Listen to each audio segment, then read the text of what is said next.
Recording in progress.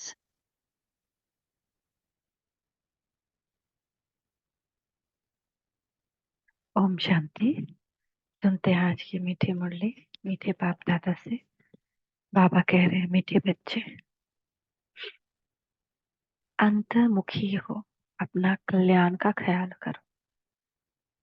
अंदर ही अंदर सोच चलती रहे कि हम अपना कल्याण कैसे करें।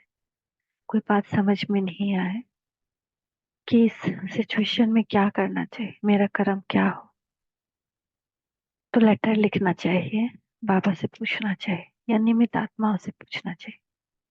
लेकिन अपना अंदर में सोच चले, विचार सागर मंथन, घूमने फिरने जाते हो तो एकांत में विचार सागर मंथन करो, अपने से पूछो।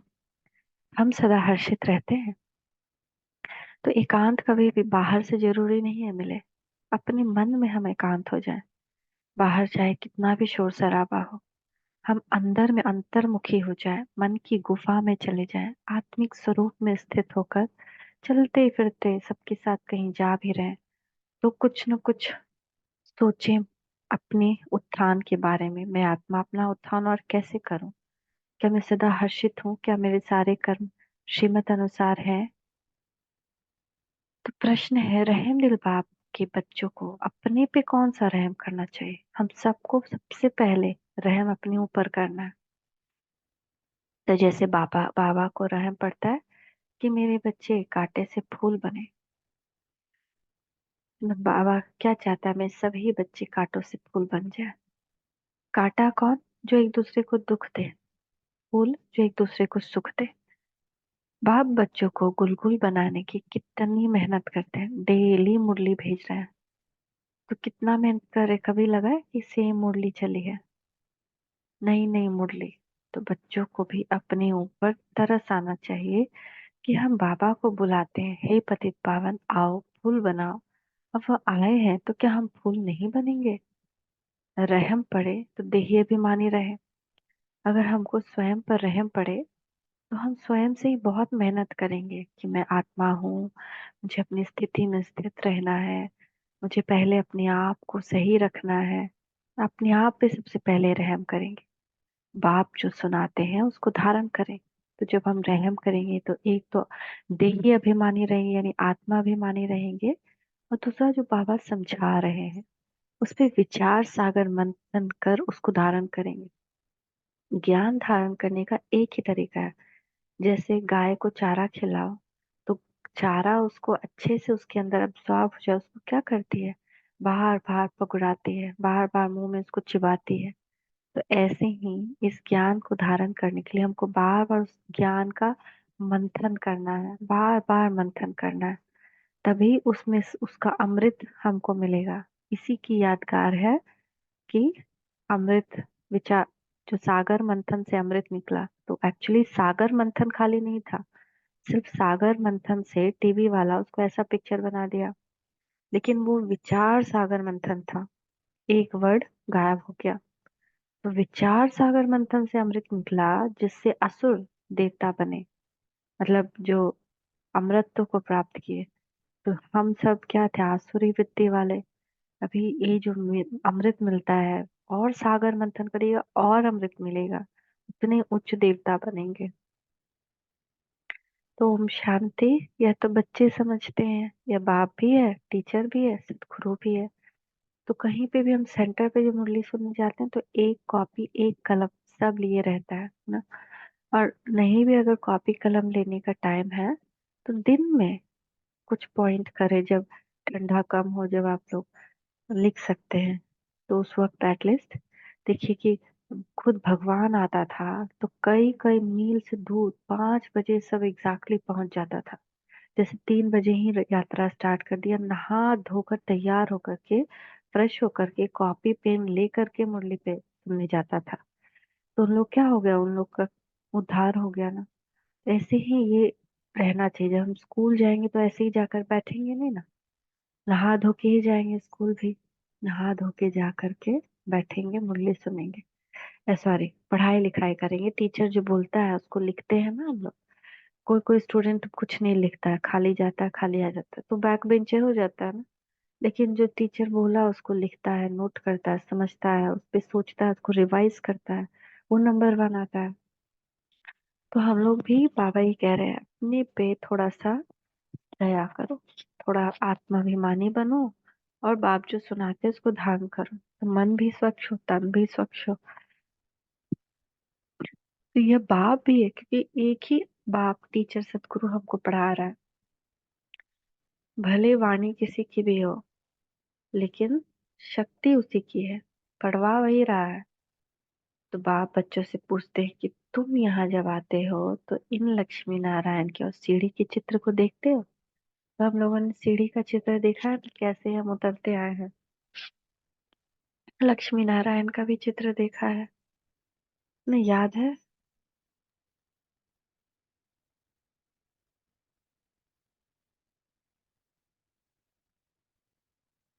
ये देखिए सीढ़ी का चित्र है ना, कैसे उतरते आए। पहले 16 कला संपूर्ण, फिर त्रेता में 14 कला, फिर द्वापर में 8 कला, फिर कलयुग में 0 कला। पहले यहाँ सतो प्रधान, त्रेता तक सतो प्रधान, फिर यहाँ रजो प्रधान, फिर यहाँ तमो प्रधान, है ना। यहाँ संपूर्ण निर्विकारी ऊपर में, फिर धीरे धीरे धीरे द्वापर से विकार शुरू हुआ, फिर यहाँ संपूर्ण विकारी नीचे में। तो कैसे हम लोग सीढ़ी से उतरते आए हैं ना, अब डायरेक्ट चढ़ते हैं ऊपर, डायरेक्ट यहाँ संगम युग भगवान ऊपर डायरेक्ट चढ़ाता है। तो उतरने में कितना टाइम लगा, लेकिन चढ़ने में सिर्फ एक संगम युग। लेकिन उतरे हम लोग 4 युग में, जो कि 1250 साल का था, और चढ़ रहे हैं एक संगम युग में, जो कि 100 वर्ष का बस है।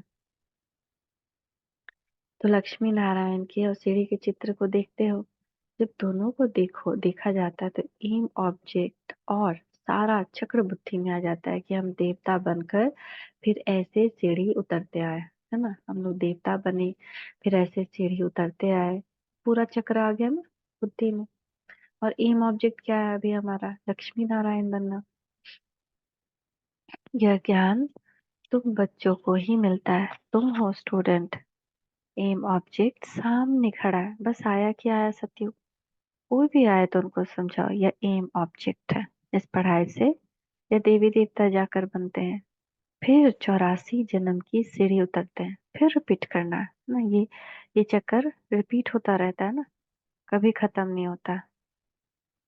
जो हमने देखा, फिर यहाँ गए, फिर सीढ़ी उतरे, फिर यहाँ गए, फिर सीढ़ी उतरे। तो जितना हमने समय गुजारा वो फिर से आएगा, फिर से सतयुग, फिर से त्रेता, फिर से द्वापर, फिर से कलयुग, फिर संगम युग, फिर ऊपर चढ़े, फिर सतयुग, फिर त्रेता, फिर द्वापर। एक एक सेकेंड ये चक्कर चलता रहता है, चलता रहता है, घड़ी की सुई की तरह।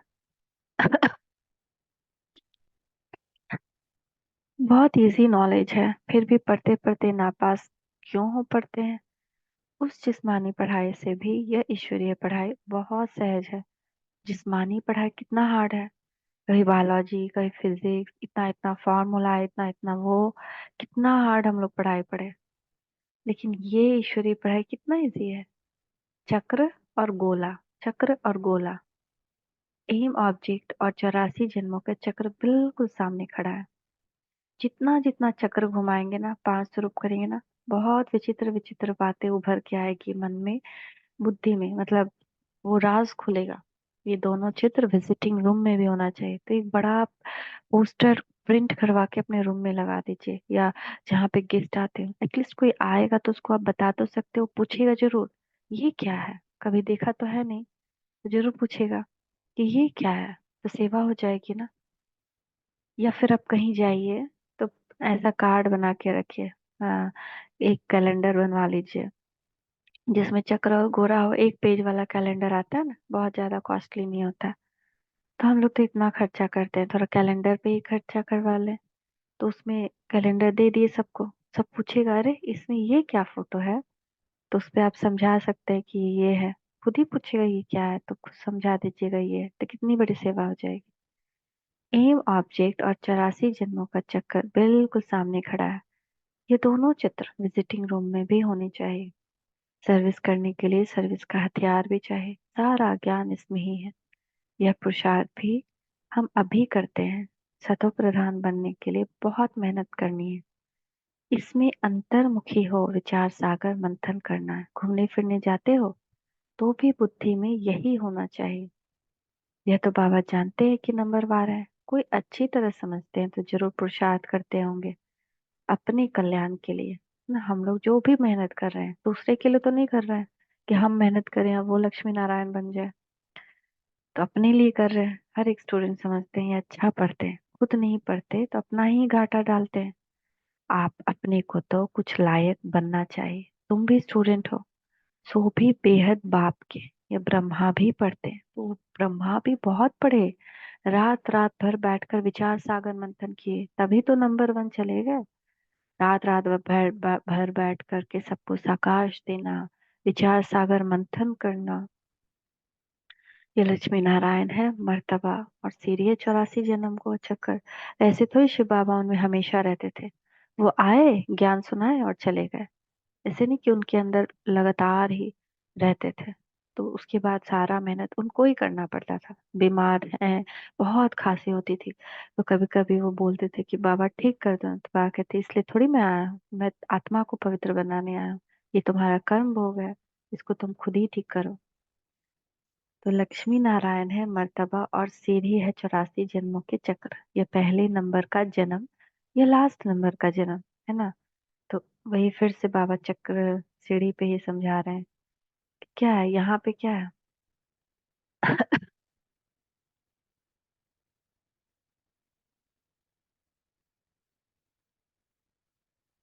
ये पहले नंबर का जन्म है ना, यहाँ पे पहले नंबर का जन्म। और संगम युग पे अभी है ये लास्ट नंबर का जन्म। तो यही बाबा समझा रहे हैं कि ये पहले नंबर का जन्म है, ये लास्ट नंबर का जन्म है। तो बार बार हम सोच सकते हैं।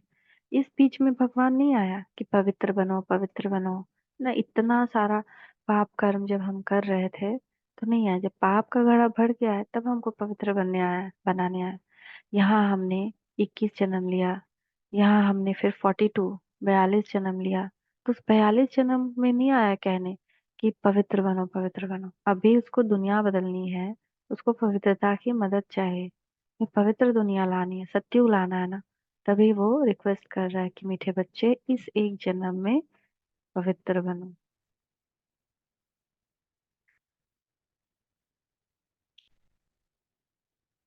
तुम देवता बनते हो अंदर आने से ही सामने एम ऑब्जेक्ट और सीढ़ी पर समझाओ। रोज आकर इनके सामने बैठो तो स्मृति आए। कल एक बड़ा फोटो लगा दीजिए, बार बार जब बैठे हो तो सामने फोटो भी रहेगा ना, तो बहुत कुछ बुद्धि में आया। अपने आप ही देख लिया तो चक्कर घूम गया। तुम्हारी बुद्धि में है, बेहद का बाप हमको समझा रहे हैं सारे चक्र का ज्ञान तुम्हारी बुद्धि में भरपूर है। तो कितना हर्षित रहना चाहिए।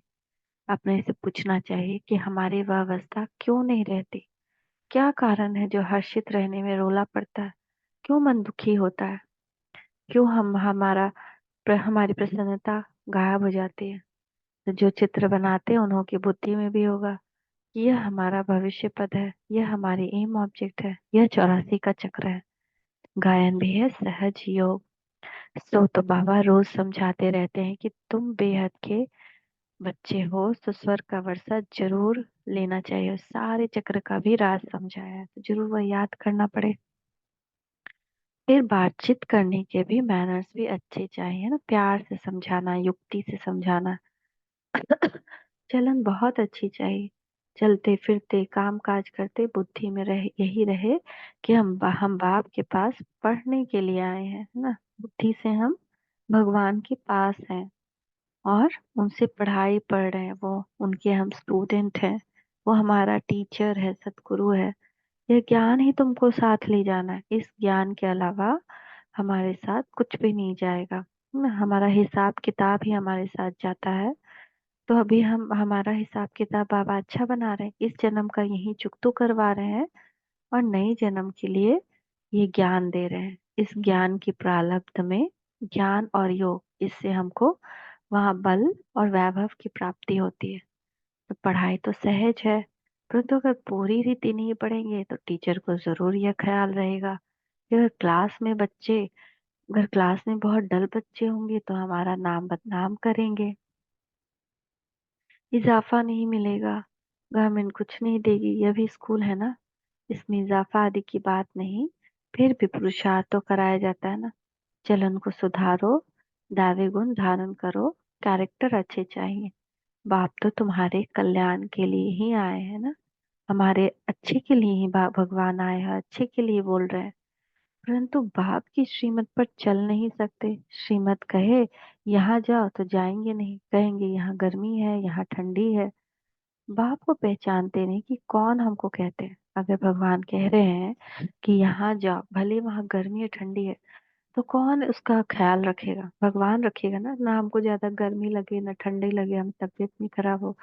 जब हम उसकी बात सुनते हैं, भगवान कह रहा आग पे चलो, और हम कहे नहीं चलेंगे, तो हम अगर विश्वास ही नहीं है हमको कि हम आग पे चलेंगे तो हमको कुछ नहीं हुआ, हम डर रहे हैं, अरे आग पे चलने कर रहा है, मेरा तो पैर ही दर्द जल जाएगा। वैसे ही हमको कह रहा है अपमान सहो, सम्मान करो, तो हमको लगता है कि हम ही को मरना है, हम ही को सब कुछ करना है। पर वो ख्याल रखेगा ना, वो हमारा कर्म सारा पीछे का चुकतू करवा रहा है, क्योंकि वो हमको देवी देवता बनाना चाहता है, दूसरे को नहीं। हम है देवी देवता के, इसलिए हमको कह रहा है कि तुमको सहना है, तुमको बदलना है। वो लोग तो वापस आएगा द्वापर में, कलयुग में, बाकी लोग, लेकिन तुम आओगे सतयुग में। तो तुमको अपने आप को में दैवी चलन धारण करनी है, अच्छे मैनर्स धारण करने हैं।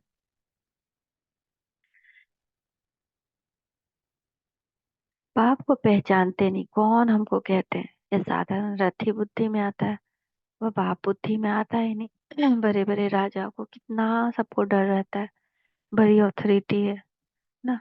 अगर कोई यहाँ का प्रेसिडेंट कुछ ऑर्डर निकाले, प्राइम मिनिस्टर निकाले, या स्टेट गवर्नमेंट निकाले, चीफ मिनिस्टर निकाले, सब फॉलो करेंगे ना, कि कहीं फाइन ना लग जाए, ये ना लग जाए, ट्रैफिक रूल्स में फाइन अगर डाल दिया जाए, हैवी हैवी फाइन, तो सब फॉलो करेंगे। कहा जाए कि अगर कोई रेड लाइट को क्रॉस करेगा तो उसको 10-25 हजार रुपया देना पड़ेगा। कोई क्रॉस करेगा रेड लाइट को?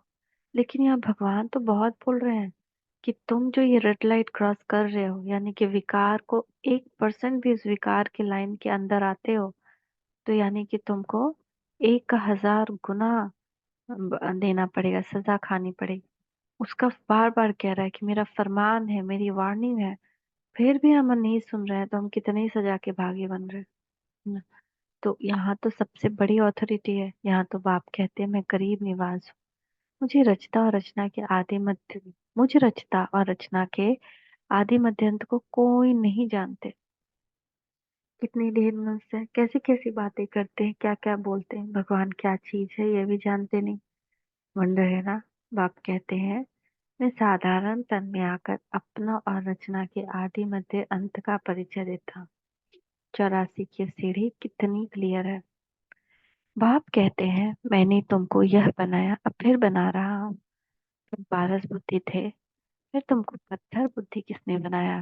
हम्म, आधा कल्प रावण राज्य में तुम गिरते ही आते हो।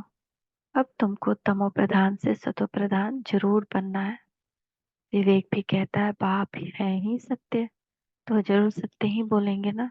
सत्यम शिवम सुंदरम तो वही है ना, वो झूठ थोड़ी बोलेगा। ये ब्रह्मा भी पढ़ते हैं, तुम भी पढ़ते हो, ये कहते हैं मैं भी स्टूडेंट हूँ, पढ़ाई पर अटेंशन देता हूँ। एक्यूरेट कर्मातीत अवस्था तो अभी बनी नहीं है, तो हमको कर्मातीत अवस्था बनानी, यानी मेरा किसी कर्म से अटैचमेंट नहीं हो। ये नहीं मैं इसके लिए ये कर रहा हूँ, मैं उसके लिए वो कर रहा हूँ, लेकिन वो तो मेरे को उसका वैल्यू नहीं दे रहा है। कर्म किया और डिटैच, कर्म किया और डिटैच, कर्म से अटैच है तो उड़ नहीं पाएंगे, जा नहीं पाएंगे फ्री होके। तो ये कर्मातीत अवस्था है कि किसी भी कर्म का न फल चाहिए और न उसे कोई मेरा अटैचमेंट है। कर्म करके भगवान को दे दे, भगवान ये तुमने करवाया है, इसका पुण्य भी तुमको अर्पित। इसीलिए हम सब कुछ अर्पित करते जाते हैं, ताकि हम उसमें फंसे नहीं, क्योंकि कभी कभी सूक्ष्मता में भी हम फंस जाते हैं। तो ऐसे कौन होगा जो इतना उच्च पद पाने के लिए पढ़ाई पर ध्यान नहीं देगा? न इतना बड़ा उच्च पद, हम्म, लक्ष्मी नारायण दुनिया में कितने पूजे जाते हैं, इतना बड़ा पद, सब कहेंगे ऐसा पद तो जरूर पाना चाहिए। आपके हम बच्चे हैं तो जरूर मालिक होने चाहिए, बाकी पढ़ाई में उतराई चढ़ाई तो होती है। अब तुमको एकदम ज्ञान का तन मिला है। शुरू में तो पुराना ही ज्ञान था, धीरे धीरे तुम समझते ही आए हो।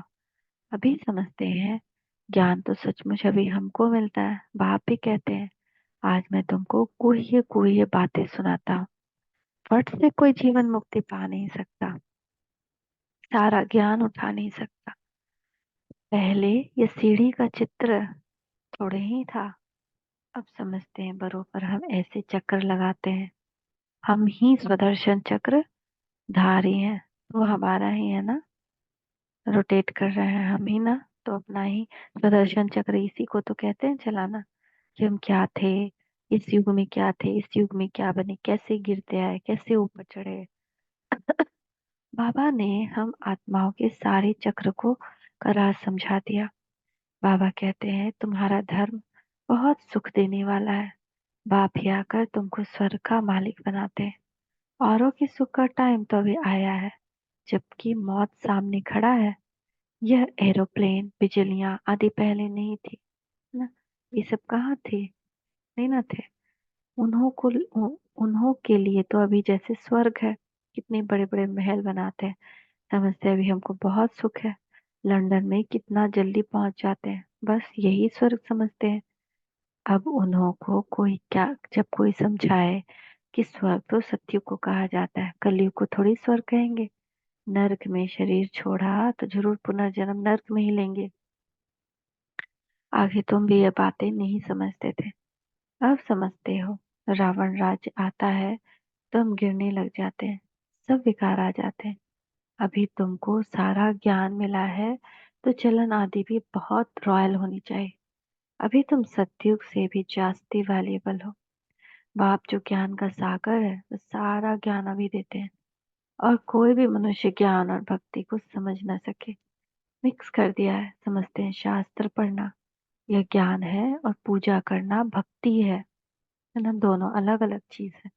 भक्ति से स्वर्ग नहीं मिल सकता, ज्ञान से मिलता है। शास्त्र पढ़ने से स्वर्ग नहीं मिलता, परमात्मा जो ज्ञान दे रहे हैं उस ज्ञान से स्वर्ग मिलता है। तो अब बाप गुलगुल बनाने के लिए कितनी मेहनत करते हैं। बच्चों को भी तरस आना चाहिए कि हम बाबा को बुलाते हैं, पतित को आकर पावन बनाओ, फूल बनाओ। अब पापा आए हैं तो अपने पर भी रहम करना चाहिए। क्या हम ऐसे फूल नहीं बन सकते? अब तक हम बाबा के दिल तक पर क्यों नहीं चढ़े हैं? अटेंशन नहीं देते। बाप कितना रहम दिल है। बाप को बुलाते हैं पतित दुनिया में आकर पावन बनाओ, तो जैसे बाप को रहम पड़ता है, ऐसे बच्चों को भी रहम पड़ना चाहिए। नहीं तो सतगुरु गुरु के निंदक पढ़ ना पाए। यह तो किसको स्वप्न में भी नहीं होगा कि सतगुरु कौन। लोग गुरुओं के लिए समझ लेते हैं कि कहाँ श्राप ना दे देवे और कृपा ना हो जाए, है ना। यहाँ पे जब कोई गुरु करता है ना, तो उनका पूरा आज्ञा मानते हैं, सोचते कहीं श्राप ना दे दे, कहीं अकृपा ना हो जाए। और इतना बड़ा भगवान, स्वयं भगवान जब हमारा सतगुरु गुरु बन रहा है, तो क्यों डर नहीं है कि कहीं उसकी अकृपा ना हो जाए, कहीं वो श्राप ना दे दे। बच्चा पैदा हुआ, समझेंगे गुरु की कृपा हुई। यह है अल्पकाल के सुख की बात। बाप कहते हैं बच्चे, अपने पर रहम करो, देह अभिमानी बनो तो धारण भी होगी। सब कुछ आत्मा ही करती है, मैं भी आत्मा को पढ़ाता हूँ। अपनी को आत्मा पक्का समझो और बाप को याद करो। बाप को याद ही नहीं करेंगे तो विकर्म विनाश कैसे होंगे, है ना। अगर हम याद ही नहीं करेंगे तो हमारे सर पे जो पापों की गठड़ी है वो कम कैसे होगी और खत्म कैसे होगी। तो भक्ति मार्ग में भी याद करते हैं। हे भगवान रहम करो। बाप लिबरेटर भी है तो गाइड भी है, यह भी उनकी गुप्त महिमा है। बाप आकर सब बतलाते हैं कि भक्ति मार्ग में तुम याद करते हो। मैं आऊंगा तो जरूर अपने समय पर, ऐसे जब चाहूं तब आऊं, यह नहीं ड्रामा में जब नोंद है तब आता हूँ। बाकी ऐसा ख्यालात भी कभी नहीं आते हैं। तुमको पढ़ाने वाला वह बाप है ना। बाप सोचते नहीं रहता है अब आऊं कि तब आऊं, जब आना होता है ना अपने आप आ जाता है। और सोचता है तो यह भी उनसे पढ़ते हैं, ब्रह्मा भी उन्हीं से पढ़ते हैं। वह तो कभी भी कोई खता भूल नहीं करते, किसको रंज नहीं करते। बाकी सब नंबरवार टीचर है। ब्रह्मा बाबा कभी किससे झगड़ा नहीं करते थे, कोई भूल नहीं करते थे, एकदम पक्के थे। तब तो बाबा के सबसे नंबर वन बच्चे बने। कोई भी गलती से भूल नहीं, सब कुछ बाबा से पूछते थे, कुछ समझ में नहीं आ रहा पूछ पूछ के काम करते थे। वैसे ही हमको भी अगर कुछ समझ में नहीं आता तो पूछना है, वो पूछ पूछ के काम करें तो बताएगा। बस सच्चा बाप तुमको सत्य ही सिखलाते हैं। सच्चे के बच्चे भी सच्चे है ना, हम सब सच्चे के बच्चे हैं ना, तो हमको सच्चा बनना है। फिर झूठे के बच्चे बनने से आधा कल झूठ बन पड़ते हैं। सच्चे बाप को ही भूल जाते हैं, तो बाकी दुनिया का बाप क्या है, झूठ है ना, वो एक माँ माँ बाप भाई बहन होते एक झूठ है, एक ड्रामा है। लेकिन सच्चे के बच्चे सच्चे बन जाते हैं, यानी आत्मिक स्मृति में हम परमात्मा के बच्चे बन करके बिल्कुल सच्चे बन जाते हैं। बाद में सच्चे बाप को भूल जाते हैं। पहले पहले तो समझाओ कि ये सत्युगी नई दुनिया है या पुरानी दुनिया है, तो मनुष्य समझे। ये प्रश्न बहुत अच्छा पूछते हैं। इस समय सभी में पांच विकार की प्रवेश है, वहां पांच विकार होते नहीं। ये तो बहुत सहज समझाने की बात है, परंतु जो खुद नहीं समझते प्रदर्शनी में क्या समझाएंगे। सर्विस के बदले डिसर्विस करके आएंगे। बाहर में जाकर सर्विस करना मासी का घर नहीं है, बड़ी समझ चाहिए। बाबा हरेक के चलन से समझ जाते हैं। बाप तो बाप है। फिर तो बाप भी कहेंगे यही ड्रामा में था। कोई भी आता है तो ब्रह्मा कुमारी का समझाना ठीक है। नाम भी ब्रह्मा कुमारी ईश्वरीय विश्वविद्यालय है, नाम वाला भी ब्रह्मा कुमारियों का होना है। इस समय सब पांच विकार में हिरे हुए हैं। तो ये कब की मुरली होगी, और आज भी कितना यथार्थ है। तो आज भी देखिए तो ब्रह्मा कुमारी कितनी फेमस हो रही है धीरे धीरे। सब झुककर सिस्टर शिवानी जहाँ जाती हो, कितने साल से योग कर रहे हैं ना, तो ऐसा उनका तेज और ऐसी शक्ति, योग की शक्ति आएगी ना, सारा दुनिया झुकेगा। कैसे उनके सामने बड़े बड़े एज के भी हाथ जोड़ के खड़े रहते हैं और झुक कर जाते हैं, जैसे कोई देवी बैठी हो, सरस्वती बैठी हो और ज्ञान दे रहे हो, और बाकी सब उनको नमस्कार करके जाते हैं। तो उन्हों को जाकर समझाना कितना मुश्किल होता है, कुछ भी समझते नहीं। सिर्फ इतना कहेंगे ज्ञान तो अच्छा है, खुद समझते नहीं है। विघ्न के पीछे विघ्न पड़ता रहता है ना, जीवन में कितने विघ्न आते हैं। फिर युक्तियां भी रचनी पड़ती है, पुलिस का पहरा रखो, चित्र इंश्योर करा दो। ये यज्ञ है, इसमें विघ्न जरूर पड़ेंगे, है ना। ये यज्ञ है ना, इसमें भी विघ्न पड़ते हैं, असुरों के विघ्न पड़ते हैं। तो जो भी असुरी संस्कार वाले वाले हो गए हैं, उन्हों के ही विघ्न पड़ते हैं। सारी पुरानी दुनिया इनमें स्वाहा होनी है, नहीं तो यज्ञ नाम क्यों पड़ा। यज्ञ में स्वाहा होना है ना। हमको अच्छी दुनिया चाहिए, सुख भरी दुनिया चाहिए, तो पुरानी तो खत्म होनी है ना। तो इसका रुद्र नाम यज्ञ पड़ा है। ज्ञान को पढ़ाई भी कहा जाता है, ये पाठशाला भी है तो यज्ञ भी है। तुम पाठशाला में पढ़कर देवता बनते हो, फिर सब कुछ इस यज्ञ में स्वाहा हो जाता है। समझा वही सकेंगे जो रोज प्रैक्टिस करते रहेंगे। अगर प्रैक्टिस नहीं होगी तो वह क्या बात कर सकेंगे।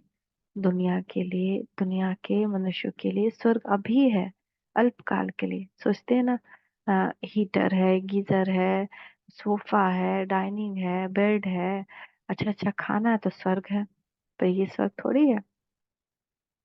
ये तो कुछ समय का है, अल्पकाल का है। उसके बाद बहुत धन रहते हुए भी शरीर की बीमारी आ गई, बहुत सब कुछ वैभव रहते हुए भी घर में कोई परिवार नहीं, तो स्वर्ग तो थोड़ी देर के लिए, फिर तुरंत दुख आ जाता है। तो अगर प्रैक्टिस नहीं होगी तो क्या आप बात कर सकें। दुनिया के मनुष्यों के लिए स्वर्ग अभी है, अल्पकाल के लिए। तुम्हारे लिए स्वर्ग आधा कल्प के लिए होगा, उनके लिए तो 1 साल 2 साल स्वर्ग हो सकता है किसी के लिए। लेकिन हमारे लिए तो 2500 साल हम स्वर्ग की तरह बिताते हैं। फिर उसके बाद द्वापर में भी तुरंत दुख थोड़ी होता है, विकार आता है, हमारी कलाएं छीन होती है, हम देह अभिमान में आते हैं। लेकिन फिर भी हम कहीं ना कहीं राजाई ठाठ में रहते हैं। तभी तो अभी तक राजाई ठाठ में रह रहे हैं। चाहे कितना भी दुख हो, अपमान हो, वो तो हमारे कर्मों का फल है। लेकिन है तो हम रजाई ठाट में, ऐसे तो नहीं कि झोपड़पट्टी में चले गए हो, रोड पे आ गए हो, खाने का लाला पड़ गया हो ना। अभी भी हम बना बनाया खाना, अच्छे अच्छे पकवान, अच्छी अच्छी चीजें, सब कुछ त्योहार आए तो कपड़ा लत्ता सब कुछ हो ही रहा है। तो अभी भी तो वो रासाई मिल रही है ना, तो हम सोचे कि अभी तक भी वो चीज नहीं हुआ, वैसा दुख भी नहीं आया। अभी जो भी दुख है हमारे अपने अंदर के अज्ञानता के कारण, क्योंकि हम देह अभिमान में सब पकड़ लेते हैं। दूसरा बोल रहा है, दूसरा के मुख में कांटा है, तो हमको क्यों चुभन हो रही है? क्योंकि हम उस कांटे को लेकर अपने अंदर गड़ा रहे हैं। गड़ाओ गड़ाओ, ये कांटा इसके अंदर था, ये बोल रहा है तुम गड़ाओ, तो हम गड़ा रहे हैं अपने अंदर। तो ऐसे तो ऐसा कोई बड़ी दिक्कत की बात नहीं है, आज भी हम अच्छे से हैं, सब कुछ है ना। तो ऐसा हमारा सुंदर लाइफ था। लेकिन दो कारण दुख का है, क्यों हम इतना दुख फील करते हैं। मतलब हम फूलों की दुनिया में थे, इतना सुख देखा है, इतना सुख देता देखा है कि आज ये जो थोड़ा सा दुख आया है ना, ये हमारे लिए बड़ा पहाड़ लगता है। वो फूलों की सेज से खत्म, बस फूलों का सेज गायब हो गया है बस। लेकिन तब भी हम क्या सोच रहे हैं कि हम कांटों पर है, लेकिन कांटा है नहीं, जानबूझकर कांटे पे चलते हैं। तो भी हम यही सोच सकते हैं कि कितना सुंदर हमारा पूरा कल्प जीवन रहता है। लेकिन बहुत लोगों को देखिए तो कितना ज्यादा दुख है, कैंसर है, ये रोग है, वो रोग है, ऑर्गन फेल हो गया है, पैसा नहीं इलाज कराने के लिए, खाना नहीं कितने लोगों को है, घर नहीं रहने के लिए है, नौकरी नहीं है, चाकरी नहीं है, पूरा परिवार भूखा मर रहा है। कितना ज्यादा दुख है दुनिया में। हमेशा दूसरे का दुख देखेंगे ना तो लगेगा मेरा दुख तो कितना कम है, मेरा तो कोई दुख है ही नहीं लगेगा। कितने आराम से रह रहे हैं, फैन चल रहा है, गीजर है, हीटर है, सोफा है, टीवी है, मोबाइल है। कितने लोग के पास तो आज ज्ञान लेते भी हैं, मैंने कई को देखा है, तो उनके पास मोबाइल भी नहीं है कि जिससे वो ज्ञान सुन सकें, और उनके पास टाइम भी नहीं है कि वो सेंटर जा सके, क्योंकि इधर उधर जॉब के लिए भागना, रात में घर लौटना, तो तड़पते हैं वो लोग। पैसा भी नहीं कि एक छोटा सा सिंपल सा मोबाइल भी खरीद लें। हम लोग एंड्रॉयड मोबाइल यूज कर रहे हैं, सेल्फी लेते हैं ना, एक से एक स्टेटस अपलोड करते हैं। फिर भी दुख किस बात का है? वो हमको ये कह दिया, ये हमको वो कह दिया, सिर्फ कहने का दुख है किसी के। लेकिन अगर उस दुख को हटा दें, कोई वो दुख है ही नहीं, हम ले ही नहीं रहे उस दुख को, तो है जीवन में कोई दुख? कुछ भी दुख नहीं है। तो हम सिर्फ देह अभिमान के कारण अपनी खुशी के लिए दूसरे पे डिपेंडेंट हो गए, यही एक कारण हमारे दुख का है।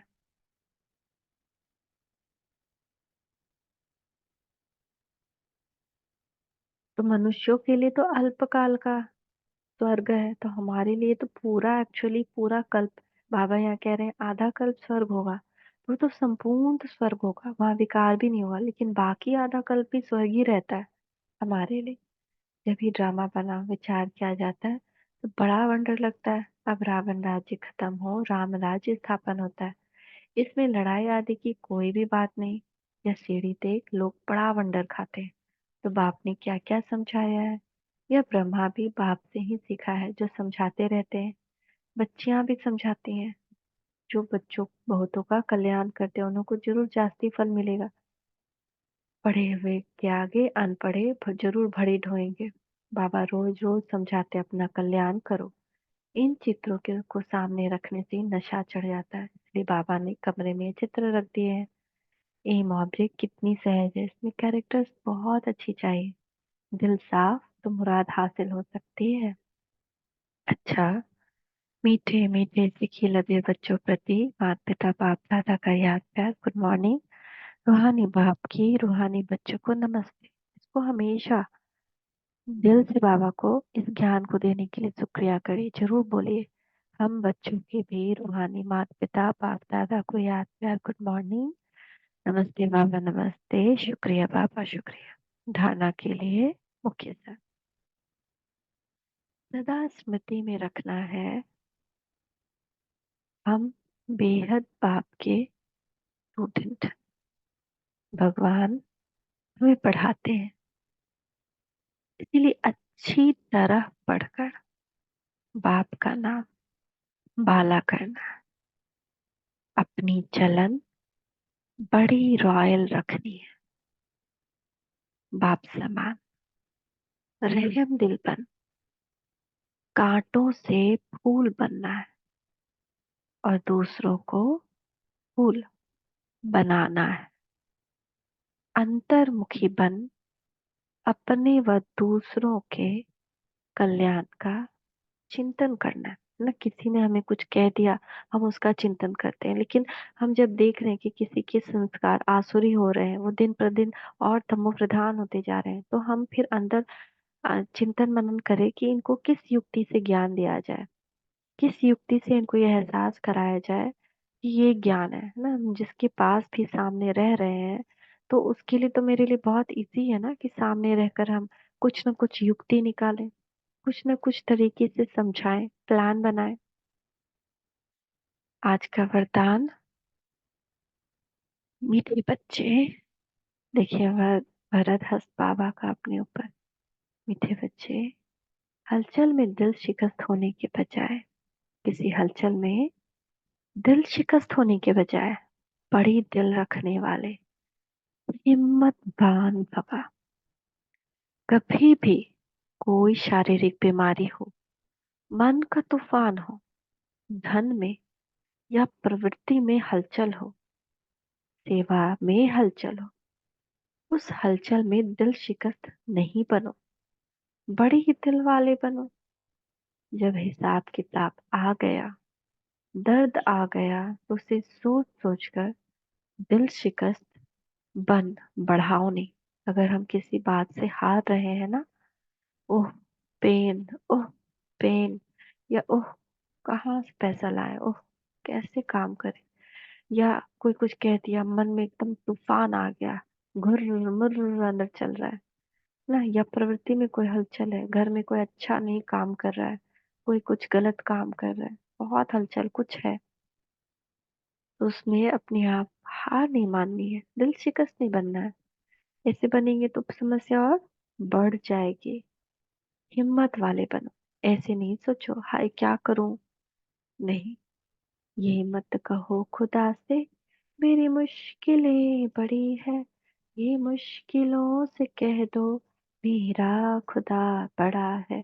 हमारे लिए तूफान भी इसीलिए आ रहा है क्योंकि हम अष्ट शक्तिधारी हैं, शिव शक्ति हैं, जिसकी सब पूजा करता है, दुर्गा है। तो हिम्मत नहीं हारो, हिम्मतवान बनो, तो बाप की मदद स्वतः मिल जाएगी। हिम्मतवान बने और प्यार से बाबा को बुलाए, मीठे बाबा, प्यारे बाबा, मेरे साथी आ जाओ, मदद करो, अधिकार से बुलाए, हाथ जोड़कर, भिखारी की तरह नहीं।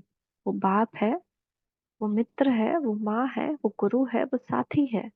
उसको अधिकार से बुलाए तो स्वतः बाप की मदद मिलेगी। जो हारता है उसको मदद नहीं मिलती, लेकिन जो हिम्मत रखता है उसको मदद जरूर मिलती है। एक कदम हिम्मत का हमारा, तो 1000 कदम हिम्मत का बाप का, ये उसका वायदा है। और वो भगवान का वायदा भगवान जरूर निभाता है। तो स्लोगन है, किसी की कमजोरी को देखने की आंख बंद कर, मन को अंतर्मुखी बना। कभी कभी हम दूसरे की कमजोरी देखते ही रहते हैं, ये देखो, ये तो 2 बजे नहाता है, कैसे अपना तबीयत खराब करता है, ये देखो ये तो हमेशा ऐसे ही बोलता है, ये देखो कितना पैसा खर्च करता है, ये देखो ये करता है, ये देखो वो करता है। तो किसी की कमजोरी को देखने की ये जो आंखें है ना, इसको बंद कर देनी है और मन में अंतर्मुखी हो जाना है, परमात्मा की याद रखनी है। पर चिंतन प्रदर्शन दुख लाता है और चीजों को बढ़ाता है। ओम शांति, ओम शांति, ओम शांति।